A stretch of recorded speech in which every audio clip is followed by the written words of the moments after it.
الصلاة والسلام على رسوله الأمين وعلى آله وأصحابه الطاهرين أما بعد فقال الله سبحانه وتعالى في القرآن المجيد والفرقان الحميد لا تحزن إن الله معنا صدق الله العظيم۔ آج کے مقرر جناب مسعود شہاب صاحب، کنوینر جناب ارشاد صاحب، IMA کے ذمہ دار حضرات، میرے نہایت ہی قابل احترام بزرگوں، عزیز بھائیوں، عفت مآب خواتین اور پیارے بچوں، ایک نہایت ہی اہم موضوع پر خطاب کرنے کے لیے مجھے کہا گیا ہے، وہ ہے لا تحزن ان اللہ معنا۔ اس کا مطلب یہ ہے کہ گھبرانے کی کوئی ضرورت نہیں، اللہ ہمارے ساتھ ہے۔ اور اس کو سمجھنے کے لیے اس آیت کے پس منظر کو بھی جاننا ضروری ہے۔ یہ سورہ توبہ سورہ نمبر 9 اور آیت نمبر 40 والی آیت کا ایک مختصر سا حصہ ہے۔ یہ اس پس منظر کو ہمارے سامنے واضح کرتا ہے کہ رسول اکرم صلی اللہ علیہ وسلم نے دشمنوں کا جب مقابلہ تھا آپ کو غار ثور میں، اس وقت آپ نے کیا کہا۔ آپ کو جب ہجرت کا حکم ہوا تو اس وقت آپ نے ہجرت کے لیے پوری تیاری کی، اور تیاری کا سلسلہ ایک عرصے سے چل رہا تھا، اور اللہ کے حکم کا انتظار تھا کہ ہجرت کریں۔ اس سے پہلے آپ نے امت مسلمہ کے اس وقت کے جتنے بھی لوگ تھے سب کو حکم دیا تھا کہ ہجرت کریں، لیکن خود حضور اکرم صلی اللہ علیہ وسلم ابھی آپ ہجرت کے لیے نہیں گئے تھے، اور آپ نے حضرت ابوبکر صدیق رضی اللہ تعالیٰ عنہ سے بھی کہا تھا کہ آپ بھی رکے رہیں۔ اس کے بعد حکم ہوا ہجرت کا، تو آپ نے حضرت ابوبکر صدیق رضی اللہ تعالیٰ عنہ سے کہا کہ اب ہجرت کا حکم ہوا ہے تو ہمیں چلنا ہے۔ تو اس کا منصوبہ یہ تھا کہ رات کے وقت میں نکلنا تھا، اور مدینے کا رخ کر کے نہیں جانا بلکہ اس کے مخالف سمت میں جا کر غار ثور میں رکنا تھا دونوں کو۔ اس کے بعد حضرت ابوبکر صدیق کے فرزند ارجمند عبداللہ اور دختر محترمہ حضرت اسماء، ان دونوں کو غار ثور میں جانا اور کھانے پینے کا انتظام کرنا، اور حالات جان کر بتانا کہ مکے میں کیا حالات ہیں، کون کس کے تلاش میں نکلے ہیں، اور رسول اکرم صلی اللہ علیہ وسلم کیونکہ ہجرت کے لیے جا رہے ہیں تو کیا تیاریاں ہو رہی ہیں رسول اکرم صلی اللہ علیہ وسلم کو روکنے کے لیے، یہ جا کر بتاتے تھے حضرت عبداللہ اور حضرت اسماء، اور پھر کھانے پینے کا بھی انتظام کرتے تھے۔ اور اس کے بعد کا یہ بھی انتظام کیا تھا کہ عامر بن فہیرہ رضی اللہ تعالیٰ عنہ بکریوں کو ہانکتے ہوئے جائیں غار ثور کی طرف، اور اس طرح سے قدموں کے نشان مٹ جائیں۔ اور اسی دوران حضرت ابوبکر صدیق رضی اللہ تعالیٰ عنہ نے 2 اونٹ خریدے تھے، اور ان کو حوالے کیا تھا عبداللہ بن اریقت نامی ایک شخص کو، اور وہ مسلمان نہیں تھے، وہ غیر مسلم تھے، لیکن رازدار تھے، امانت دار تھے، اور علم رکھتے تھے۔ علم یعنی صحرائی راستوں سے کیسے جانا ہے، نئے راستوں سے، اس کا علم رکھتے تھے۔ اس زمانے کا اسکل تھا، ہر کوئی نہیں جانتا تھا، اور وہ بہترین اس علم کے ماہر تھے، تو اس لیے ان کا انتخاب کیا گیا تھا، اگرچہ کہ وہ غیر مسلم تھے، ابھی اسلام نہیں قبول کیا تھا، اور ان کے حوالے 2 اونٹ کیے گئے تھے، اور ان کو بتایا گیا تھا کہ جب بھی اور جہاں بھی ہم حکم دیں گے، بتائیں گے، اس وقت اونٹ لے کر حاضر ہو جانا۔ اس کے بعد اونٹ سے سفر ہوا چاروں کا، حضرت ابوبکر صدیق، حضرت رسول اکرم صلی اللہ علیہ وسلم، عامر بن فہیرہ اور عبداللہ بن اریقت۔ تو ان چاروں کا، جس میں سے 3 مسلمان تھے رضی اللہ تعالیٰ عنہما، اور عبداللہ بن اریقت مسلمان نہیں تھے، بلکہ چاروں جو ہے ہجرت کے لیے گئے۔ تو جب غار ثور میں پہنچے تھے، اس وقت لوگوں کو معلوم ہوا کہ رسول اکرم صلی اللہ علیہ وسلم ہجرت کر کے گئے، اور لوگوں نے اعلان کیا کہ جو بھی پکڑ کر لائیں گے انہیں 100 اونٹ دیے جائیں گے، اور 100 اونٹ سے مراد اس زمانے کی بہت بڑا اعلان تھا وہ، اور اس بڑے انعام کو پانے کے لیے تمام لوگ کوشاں تھے اور پیچھے پڑے ہوئے تھے، اور کچھ لوگ غار ثور کے دہانے پہنچے، قریب پہنچ گئے بالکل، اور رسول اکرم صلی اللہ علیہ وسلم آرام فرما رہے تھے، اور حضرت ابوبکر صدیق رضی اللہ تعالیٰ عنہ نے دیکھا کہ بالکل قریب پہنچ گئے ہیں، اور جھانک بھی لیں تو وہ رسول اکرم صلی اللہ علیہ وسلم کو دیکھ لیں گے، اور اس کے بعد کے کیا حالات ہوں گے۔ ذرا اندازہ کریں کہ فوج لے کر نہیں نکلے تھے، دونوں نکلے تھے، اور ڈھونڈنے کے لیے جو نکلے تھے وہ جو ہے مارنے کے لیے بھی نکلے تھے، زندہ یا جو ہے مردہ پکڑ کر لے آئے، یہ اعلان تھا، تو اس لیے کچھ بھی ہو سکتا تھا۔ تو اس لیے حضرت ابوبکر صدیق رضی اللہ تعالیٰ عنہ بہت پریشان ہوئے۔ ذرا اندازہ کریں کہ پریشانی کا کیا عالم ہوگا۔ تو اس وقت ان کی پریشانی کو دیکھ کر رسول اکرم صلی اللہ علیہ وسلم نے فرمایا لا تحزن ان اللہ معنا، ڈرنے کی اور گھبرانے کی کوئی ضرورت نہیں، کیونکہ اللہ ہمارے ساتھ ہے۔ تو اس میں ایک مومنانہ رویہ کس طرح کا ہو، اس کا اندازہ بھی ہمیں ہوتا ہے۔ اور رسول اکرم صلی اللہ علیہ وسلم نے صرف اس وقت لا تحزن ان اللہ معنا کہا تو اس سے پہلے کوئی تیاری نہیں کی، ایسا نہیں ہوا۔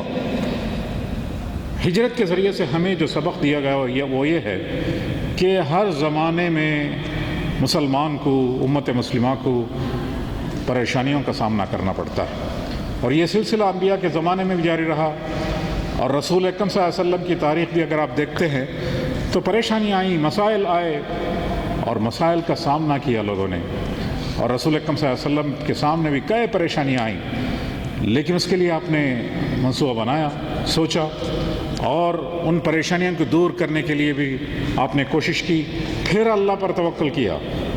اور رسول اکرم صلی اللہ علیہ وسلم نے حکم بھی ایسا ہی دیا کہ اعقلھا ثم توکل، اونٹ کو پہلے باندھو، سر دھڑ کی بازی لگاؤ۔ اردو زبان میں بہت ہی بہترین محاورہ ہے، سر دھڑ کی بازی لگاؤ۔ اس میں آپ دیکھیے کہ سر بھی شامل ہے، دھڑ بھی شامل ہے۔ سر سے مراد دماغ ہے، دماغ کو استعمال کرو، پہلے سوچو، سمجھو، منصوبہ بناؤ، تدابیر کے بارے میں سوچو، ایسا نہیں کہ جذباتی آپ کا جو ہے رد عمل ہو۔ اس کے بعد سر دھڑ کی بازی، دھڑ بھی شامل ہے، صرف سوچنا، تدبیریں بنانا اور کاغذ پر لکھ کے رکھنا نہیں ہے، بلکہ ان تدبیروں کو روب عمل لانے کے لیے کوشش بھی کرنا ہے، محنت بھی کرنا ہے، جدوجہد کرنا ہے، مر مٹنے کے لیے تیار ہونا ہے، فنا فی المقصد ہو جانا ہے۔ یہ طریقہ کار تھا رسول اکرم صلی اللہ علیہ وسلم کا، انبیاء علیہ السلام کا۔ یہ طریقہ ہمیں سکھایا گیا کہ اس طریقے کو اپنائیں، کہ سوچیں، سمجھیں، منصوبہ بنائیں، اور اس کے بعد کوشش کریں، پھر اللہ پر توکل کریں، اور آخری توکل اللہ تبارک و تعالیٰ پر ہونا چاہیے۔ یہ رد عمل کو جو مسائل تو سب کے سامنے آتے ہیں، اور مسائل کبھی الجھ جاتے ہیں، کبھی سلجھ جاتے ہیں، اور یہ الجھنا اور سلجھنا آپ کے رد عمل پر منحصر ہے۔ آپ رد عمل کس طرح کا کرتے ہیں اس پر منحصر ہے۔ اگر آپ ایک چھوٹی سی مثال آپ کے سامنے رکھوں تو ایک مرتبہ ایک صاحب آفس جانے کے لیے نکلے تھے، جلدی میں تھے، ایک اہم میٹنگ میں اٹینڈ کرنا تھا۔ انہوں نے اہلیہ محترمہ سے کہا کہ چائے بنا، اور میں ابھی تیار ہو کے آتا ہوں۔ اور وہ جو ہے کپڑے وپڑے پہن کے تیار ہو کے آئے تو محترمہ نے چائے بنا کر انہوں نے ٹیبل میں رکھ دیا تھا۔ وہ آ کر دیکھتے ہیں کہ ٹیبل میں ایک مکھی پڑا ہوا ہے کپ میں۔ بہت ناراض ہو گئے ہو، مجھے جلدی ہے، آفس جانا ہے، اور میں نے کہا کہ چائے بنائیں، تو یہ چائے تو نان ویجیٹیرین ہو گیا، ابھی اس میں مکھی پڑا ہوا ہے۔ پھٹاک سے انہوں نے اس کپ کو نیچے مار دیا۔ بیوی دوڑتے ہوئے آئی کہ کیا ہو گیا؟ انہوں نے بہت سنایا بیوی کو۔ بیوی بیچاری، بیوی کا دن خراب ہو گیا۔ تو ایک چھوٹا بچہ تھا ان کا، وہ بھی دوڑتے ہوئے آیا۔ انہوں نے دیکھا کہ والد صاحب کو کیا ہوا ہے، اس کے بچے کو ایک تھپڑ رسید کیا انہوں نے، اور اس کے بعد وہاں گھر سے نکل پڑے، اور راستے میں گاڑی چلا رہے تھے آفس جانے کے لیے، تو انہیں احساس ہوا کہ مجھے ایسا نہیں کرنا تھا، لیکن معلوم ہوا کہ ان کا دن بھی اس دن خراب ہوا۔ آفس گئے تو اسی موڈ میں گئے، پھر مینیجر کے ساتھ بھی جھگڑا ہوا، پھر پورا دن خراب ہو گیا۔ اب یہ دن ان کا بھی خراب ہوا، ان کی اہلیہ محترمہ کا بھی خراب ہوا، بچے کا بھی خراب ہوا، اور کپ بھی ٹوٹا، اور بالکل خراب نکلا پورے خاندان کے لیے، پورے ان کے لیے اور ان کے اپنے اہل خانہ کے لیے۔ تو اس کی وجہ کیا ہے؟ کہ مکھی وجہ ہے۔ اب مکھی تو اب تو لوگوں کا یہ ایکسپیکٹیشن ہے کہ فون بھی اسمارٹ بنا ہے تو مکھی بھی ذرا اسمارٹ بنے، تیر کے باہر آ جائے۔ یہ تو ممکن نہیں ہے۔ یا قصور بیوی کا ہے، بیوی تو امور خانہ داری کی ماہر ہے، لیکن وہ مکھی کو تیرنا نہیں سکھا سکتی، یہ ممکن نہیں ہے کسی عورتوں کے لیے۔ یا پھر جو ہے بچے کا قصور ہے، بچے کو نہیں معلوم، معصوم بچوں کو ان کو معلوم نہیں ہوتا ہے کہ والد صاحب کتنے مصروف ہیں یا والدہ کتنی مصروف ہیں. وہ محبت میں آ جاتے ہیں کسی بھی وقت میں، آپ جیسے بھی آپ کے حالات ہوں آپ کے قریب آ جاتے ہیں. تو بچے کا قصور بھی نہیں ہے. تو قصور پھر کیا ہے؟ قصور رد عمل کا ہے. آپ کا رد عمل ہر معاملے کے تعلق سے کس طرح کا ہو. ایسے چھوٹے چھوٹے چیزوں کے تعلق سے بھی رسول اکرم صلی اللہ علیہ وسلم کی احادیث ہیں کہ اس طرح کے معاملات میں بھی آپ کا رد عمل کس طرح کا ہو. مثلا مکھی کے تعلق سے بھی ایک حدیث ہے. مکھی کے تعلق سے حدیث یہ ہے کہ اگر کسی مشروب میں پانی میں مکھی پڑ جائے تو اس کو پوری طرح سے ڈبا کر پھینک دو، اس لیے کہ اس کے ایک پر میں اگر کہ بیماری ہے تو دوسرے پر میں اس کا علاج ہے. تو آپ دیکھیے کہ رسول اکرم صلی اللہ علیہ وسلم کی حدیث اگر ان کو معلوم ہوتا اس وقت تو اتنا ہی کر لیتے کہ اس کو پوری طرح سے ڈبا کے پھینکتے اور چائے پی لیتے. تو خود چائے بھی پاتے، کڑ بھی نہیں ٹوٹتا، بیوی بھی ناراض نہیں ہوتی، بچہ بھی ناراض نہیں ہوتا اور ان کا دن خراب بھی نہیں ہوتا. تو یہ کیا ہے؟ رد عمل ہے. اور اسی لیے انگریزی زبان میں رد عمل کے دو الفاظ ہیں. ایک ہے ری ایکشن، ایک ہے ریسپانس. ری ایکشن فوری رد عمل کو کہتے ہیں. جذباتی اور فوری بلا سوچے سمجھے آپ نے رد عمل کر دیا، اس کو کہتے ہیں ری ایکشن. اس کے بجائے آپ سوچ سمجھ کر، ٹھنڈے دل سے سوچ کر اللہ کے احکامات کیا ہیں، رسول اکرم صلی اللہ علیہ وسلم کی ہدایت کیا ہے، مجھے کیا کرنا اس وقت مناسب ہوگا، یہ سوچ سمجھ کر جب آپ فیصلہ کر کے آگے بڑھتے ہیں تو اس کو کہتے ہیں ری ایکشن، اس کو کہتے ہیں ریسپانس. ایک ہے جذباتی اور فوری رد عمل جس کو آپ بلا سوچے سمجھے کرتے ہیں. ایک ہے سوچا سمجھا رد عمل جس کو کہتے ہیں ریسپانس. تو مسلمانوں کا انداز ہمیشہ ریسپانس ہونا چاہیے. آپ دیکھیے کہ رسول اکرم صلی اللہ علیہ وسلم نے کیا کیا اس وقت؟ ریسپانس کیا. ریسپانس سے مراد یہ ہے کہ آپ نے پوری تیاری کی اور صحابہ اکرام کو تیار کیا. ہجرت کیسے کرنا ہے اس کا نقشہ بنا ہوا تھا. کئی دنوں سے تدابیر تیار تھے اور آپ وہاں پہنچے. توکل اللہ پر تھا. ایسی حالت میں کہ پریشان کن حالت ہے، کچھ بھی ہو سکتا تھا. ایسے حالت میں آپ دیکھیے کہ آپ کے اندر استقامت ہے اور آپ توکل ہے اللہ پر. آپ نے کہا لا تحزن ان اللہ معنا. پوری آیت یہ ہے کہ الا تنصروه فقد نصره الله اذ اخرجه الذين كفروا ثاني اثنين.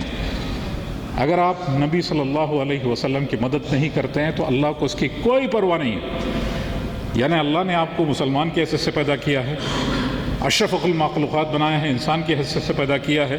تو یوں ہی پیدا نہیں کیا ہے، آپ کی کچھ ذمہ داریاں ہیں.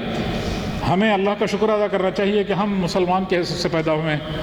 اللہ تبارک و تعالیٰ نے یہ موقع ہمیں عطا فرمایا. جو بھی آپ کے مواقع ہیں، آپ کویت میں ہیں مثلا، ہر شخص کے حالات الگ ہیں. ہمیں شکر ادا کرنا چاہیے کہ جو بھی حالات آپ دنیا پر نظر ڈالیں گے تو کئی جگہ مسلمان بہت ہی پریشان کن حالات میں. ہم ایسے پریشانیوں سے نہیں گزرے. مثلا آپ دیکھیے کہ فلسطینی مسلمان کو ذرا دیکھ لیں. 50 سال پہلے 1948 سے پہلے ایک اچھے علاقے میں وہاں رہتے تھے وہ لوگ. ماشاءاللہ سرسبز و شاداب علاقہ تھا، بہترین حکومت تھی، مسلمانوں کا علاقہ تھا، لوگوں کے مکانات تھے، سب کچھ تھا ان کے پاس. لیکن ایک زمانہ آیا کہ فلسطین پر قبضہ جمایا گیا. پھر ان کو گھر بار سب کچھ چھوڑنا پڑا. دنیا بھر میں پھیل گئے وہ، اور آج تک ان کی پریشانیاں ختم نہیں ہوئی ہیں. ہم اور آپ ان پریشانیوں سے دوچار نہیں ہیں. اسی طرح سے دنیا میں مختلف جگہوں پر آپ نظریں ڈالیں گے تو اس طرح کے بے شمار مثالیں آپ کو ملتی ہیں. تو یہاں فرمایا گیا کہ ان تمام حالات میں ہماری ذمہ داری یہ ہے کہ اس دین کی اشاعت کے لیے، اس دین کی سربلندی کے لیے، اس دین کی اقامت کے لیے ایک مومن کی حیثیت سے، ایک امت مسلمہ کے فرد کی حیثیت سے، خیر امت کی حیثیت سے، نہی عن المنکر و امر بالمعروف کا جو فریضہ ہمیں انجام دینا ہے، اس کو ہم کس حد تک نبھا رہے ہیں. اس کو دیکھ آپ دوسرے تمام چیزیں کرتے ہوں گے. آپ کمانے کے لیے آپ کی نوکری ہوگی، آمدنی کے ذرائع ہوں گے، مسائل ہوں گے، بہت سارے ہوں گے. یہ تو ہر ایک کے ساتھ جڑا ہوا ہے. ہر ایک کے ساتھ خاندان ہے، ہر ایک کے ساتھ نوکریاں ہیں، ہر ایک کے ساتھ صحت کا مسئلہ ہے، بہت ساری چیزیں ہیں. لیکن ان تمام کے ساتھ آپ کے سامنے ایک مقصد بھی ہے. وہ مقصد کیا ہے؟ تیرے دین کی سرفرازی. میرے زندگی کا مقصد تیرے دین کی سرفرازی. میں اسی لیے مسلمان، میں اسی لیے نمازی. یہ مقصد کو ہمیں سامنے رکھتے ہوئے زندگی گزارنا ہے. اور اس وقت مسائل جو آئیں گے اس وقت آپ کا ایٹیٹیوڈ، رد عمل صحیح ہونے کی ضرورت ہے. یہاں اسی لیے فرمایا گیا کہ اگر آپ رسول اکرم صلی اللہ علیہ وسلم کی مدد نہیں کرتے تو اللہ تبارک و تعالیٰ کو اس کی کوئی پرواہ نہیں ہے. آپ دین کے لیے کوشش نہیں کرتے, جد و جہد نہیں کرتے, صرف اپنی فکر میں لگے ہوئے ہیں دوسروں کی طرح, تو اس کو اللہ کی کوئی پرواہ نہیں, کیونکہ اللہ تبارک و تعالیٰ تو رسول اکرم صلی اللہ علیہ وسلم کی مدد اس وقت کر چکا تھا جب وہ دو میں سے دوسرے تھے. دو ہی لوگ تھے, حضرت ابوبکر صدیق رضی اللہ تعالیٰ عنہ اور رسول اکرم صلی اللہ علیہ وسلم, اور کوئی نہیں تھے. مسلمان پورے ہجرت کر کے مدینہ چلے گئے تھے, فوج نہیں تھی ان کے پیچھے, دشمن تھے پیچھے, اور کوئی نہیں تھے. لیکن اس وقت اللہ تبارک و تعالیٰ ان کی مدد کر چکا تھا. اذ ہما فی غار اذ یقول لصاحبہ لا تحزن ان اللہ معنا, جب وہ اپنے صاحب یعنی حضرت ابوبکر صدیق سے کہہ رہے تھے کہ ڈرو مت, اللہ ہمارے ساتھ ہے. فانزل اللہ سکینتہ علیہ, اور اللہ تبارک و تعالیٰ نے ان کے دل میں سکینت ڈال دیا تھا. ایسے مواقع بہت سارے آتے ہیں جب اللہ پر اعتماد کرتے ہیں, کوشش کرتے ہیں, جد و جہد کرتے ہیں, تدابیر بناتے ہیں, پھر وشاورہم فی الامر فاذا عزمت فتوکل علی اللہ, مشورہ کرے لوگوں سے, فیصلہ کرے اور پھر اللہ پر توکل کرے, تو اس وقت اللہ تبارک و تعالیٰ آپ کے دل میں سکینت ڈال دیتا ہے. یہ بھی بہت بڑی بات ہے کہ سکینت کا ڈالنا, یہ اللہ تبارک و تعالیٰ کی بہت بڑی مدد ہے کہ ایسے حالات میں آپ دیکھیے کہ رسول اکرم صلی اللہ علیہ وسلم بالکل پریشان نہیں ہوئے. یہ بھی اللہ کی مدد ہے کہ اللہ نے سکینت ڈال دی. وَأَيَّدَهُ بِجُنُودٍ لَمْ تَرَوْهَا, اور اللہ تبارک و تعالیٰ ایسے فوج سے مدد کرتا ہے جس کو آپ دیکھ بھی نہیں سکتے. اس طرح کے بہت سارے واقعات پیش آتے ہیں. بدر کے وقت میں بھی ایسے ہی ہوا. 313 تھے, دوسری طرف ہزاروں تھے. مسلمانوں کے پاس دو گھوڑے تھے, اس کے مقابلے میں کئے گھوڑے تھے دشمنوں کے پاس, اور بدر میں جیت ہوئی. بہت مختصر جنگ تھا اور جنگ بہت بڑی جیت ہوئی, بلکہ مکے کی حکومت ختم ہو گئی, مکے کے پورے سردار مارے گئے. یہ کیسے ہوا؟ یہ صرف مسلمانوں کی کوششوں سے نہیں, صرف دعاؤں سے نہیں, اللہ کی مدد تھی. اور اللہ کی مدد اس لیے آئی کہ رسول اکرم صلی اللہ علیہ وسلم نے پورا منصوبہ بنایا, پوری تیاری کی اور پھر دعا کی, تو اس طرح سے اللہ کا مدد آیا. اور اللہ نے جو فرشتے بھیجے اس کو لوگوں نے نہیں دیکھا, اور اللہ تبارک و تعالیٰ کئی مرتبہ جنود لم تروہا, فوج بھیجتا ہے. پتہ نہیں فوج مختلف شکلوں میں بھیج سکتا ہے. ابرہہ کو ختم کرنے کے لیے اللہ نے جو فوج بھیجے, سورہ جو ہے ہم پڑھتے ہیں قرآن مجید میں کہ اللہ تبارک و تعالیٰ نے ابابیل بھیجے, پرندے تھے وہ, جو کنکروں کو پھینکے, اور اتنی بڑی فوج, ہاتھیوں والا فوج ختم ہو گئے, اور اس کو لوگوں نے اپنے سر کی آنکھوں سے دیکھا. تو اللہ نے جو جنود بھیجے, فوج بھیجے, وہ پرندوں کی شکل میں بھیجا. یہاں بھی رسول اکرم صلی اللہ علیہ وسلم کے واقعے میں تاریخ نگار بتاتے ہیں کہ ایک مکڑی تھی جس نے جال بچھا دیا, اور ایک پرندہ تھا کبوتر جس نے انڈا دے دیا, اور لوگ قریب میں آ کر دیکھا کہ یہ اس غار میں تو کوئی داخل ہی نہیں ہو سکتا, کیونکہ اس میں مکڑی جال بچھائی ہوئی ہے اور پرندے نے انڈا دے رکھا ہے, یہاں کون داخل ہو سکتا ہے؟ تو اللہ نے گویا پرندوں کی شکل میں, مکڑی کی شکل میں فوج بھیجا. ابھی پچھلے دنوں رمضان میں ایک واقعہ پیش آیا, آپ نے بھی دیکھا ہوگا, وائرل ہوا کافی واقعہ. الجیریا میں ایک امام صاحب تراویح کی نماز پڑھ رہے تھے, تو اتفاق سے ایک بلی آ کر ان پر چڑھ گئی, اور بلی کو انہوں نے روکا نہیں. اب وہ جو ہے پڑھ رہے تھے, بالکل مگن تھے وہ پڑھنے میں, احساس ہوا ان کو کہ بلی آ گئی ہے, تو انہوں نے بلی کو روکا نہیں, بلکہ بلی بالکل چڑھ گئی ان کے, اور ان کے کھندے پہ آ گئی, اور وہ پڑھنے میں مشغول تھے, اور پھر بلی اتر کر چلی گئی. اور وہ اتنا وائرل ہوا کہ اس کے تعلق سے کئی غیر مسلموں نے کمنٹ کیا. کسی نے کہا کہ ماشاءاللہ کتنے مگن ہو کر وہ پڑھ رہے ہیں, کس انداز سے وہ پڑھ رہے ہیں, اس میں بڑی کشش ہے. ایک صاحب نے لکھا, میں تو عیسائی ہوں لیکن مسلمان جس طرح سے عبادت کرتے ہیں اس کو دیکھ کر میرا دل واقعی جو ہے باغ باغ ہو گیا. اور ایک صاحب کہتے ہیں کہ مسلمانوں کے تعلق سے اتنے لوگ جو ہے برائیاں پھیلاتے ہیں, لیکن ایک بلی بھی جب آئی تو اس کے ساتھ کتنی نرمی سے انہوں نے پیش آیا, اور جو ہے وہ چلے. تو اس طرح سے آپ دیکھیے کہ کسی نے کہا کہ وَأَيَّدَهُمْ بِجُنُودٍ لَمْ تَرَوْهَا, اللہ تبارک و تعالیٰ ایسے فوج بھیجتا ہے جس کو آپ دیکھ بھی نہیں سکتے. تو کسی نے کہا کہ یہ بھی اللہ نے بلی کو شاید فوج کی شکل میں اللہ نے بھیج دیا تاکہ پورے دنیا کو یہ پیغام پہنچا کہ مسلمان نہ صرف انسانوں کے ساتھ بلکہ جانوروں کے ساتھ بھی نرمی سے پیش آتے ہیں, اور اسلام کا پیغام پہنچا. تو اس طرح سے آپ دیکھیے کہ ہر وقت اللہ تبارک و تعالیٰ کبھی کبھی فوج بھیجتا ہے جس کو آپ دیکھ بھی نہیں سکتے. وَجَعَلَ كَلِمَةُ الَّذِينَ كَفَرُوا السُّفْلَىٰ, اور اس طرح سے اللہ تبارک و تعالیٰ نے کفر کے بول کو نیچا کر دیا. وہ کلمۃ اللہ ہی العلیٰ، وہ کلمۃ اللہ ہی العلیٰ، اور اللہ تبارک و تعالیٰ کا کلمہ بول ہی یقیناً بلند ہونے والا ہے. واللہ عزیز حکیم، اور اللہ تبارک و تعالیٰ بہت زبردست ہے اور حکمت والا بھی ہے. تو یہاں ہمیں معلوم پڑتا ہے کہ رسول اکرم صلی اللہ علیہ وسلم ایسے موقع پر کس طرح سے اللہ نے مدد کی اور کس طرح رسول اکرم صلی اللہ علیہ وسلم نے رویہ اختیار فرمایا. تو ہمیں اس میں ایک سبق یہ ہے کہ زندگی کے کسی بھی طرح کے حالات ہوں، صحیح رویہ، صحیح رد عمل اختیار کرنے کی ضرورت ہے. رسول اکرم صلی اللہ علیہ وسلم نے اسی کے تعلق سے فرمایا عجبا لامر المؤمن، مومن کی صورتحال عجیب ہے. ان امرہ کلہ لہ خیر، اور اس کے لیے ہر طرح کے حالات میں خیر ہی خیر ہے. لیس ذلک لأحد الا للمؤمن، مومن کے علاوہ کسی کے لیے ممکن نہیں ہے کہ ہر طرح کے حالات میں اس کے لیے خیر ہو، یہ صرف مومن کے لیے ہے. ان اصابتہ سراء شکر فکانت خیر اللہ، وان اصابتہ ضراء صبر فکانت خیر اللہ. جب اس کے حالات اچھے ہوں تو وہ شکر کرتا ہے اور اس میں اس کے لیے خیر ہی خیر ہے.